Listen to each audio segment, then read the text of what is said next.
జ్వరంతోని మా సిస్టరో ఎవరో అడ్మిట్ అయితే ఒక హాస్పిటల్లో మా అమ్మగారు నేను వాళ్ళు ఉన్నాం.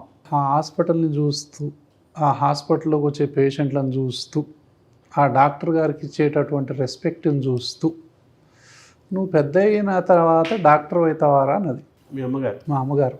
ఫస్ట్ ఆ డాక్టర్ అనే వర్డ్ మా అమ్మ నోటి నుంచి వచ్చింది.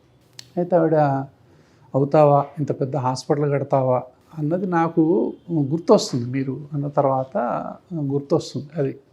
తర్వాత మా అక్క కూడా ఎప్పుడు అనేది, నువ్వు బాగా చదువుకోవాలి. అది అంటే లేటుగా లేస్తుంటాం కదా, లేటుగా లేస్తుంటే నువ్వు వ్యవసాయం చేయాల్సి వస్తుంది, భయపెట్టడం. సో బాగా చదువుకోవాలి అంటాం అలా. పల్లెటూరులో ఒకప్పుడు మాట వినపడుతుండేది, నువ్వు పొలాల్లో మట్టి పిసుకుంటావా, చదువుకొని ఉద్యోగం చేస్తావా. అది నాకు చాలాసార్లు, ఎందుకంటే మాది వ్యవసాయదారుల కుటుంబం కాబట్టి అది కామన్గా అంటూ ఉంటారు.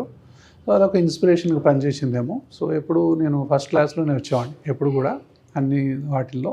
అలా నేను బైపీసీ తీసుకున్నా, మిర్యాలగూడలో చదవటం అనేది జరిగింది. అక్కడి నుంచి అయిపోయిన తర్వాత అసలు మెడిసిన్ అది అంటే రవి కళాశాల అని ఉండే సివిఎన్ ధన్ వాళ్ళు, మీరు వైద్యులు కావాలనుకుంటున్నారా గుంటూరు అంటే ఆ యాడ్ చూశాను నేను, మా ఫ్రెండ్ చూసి వెంటనే, యాక్చువల్గా మా అన్నయ్య పెళ్ళి తిరుపతిలో ఉంది, అది కూడా కాదనుకొని నేను బస్ ఎక్కి గుంటూరు వెళ్ళాం.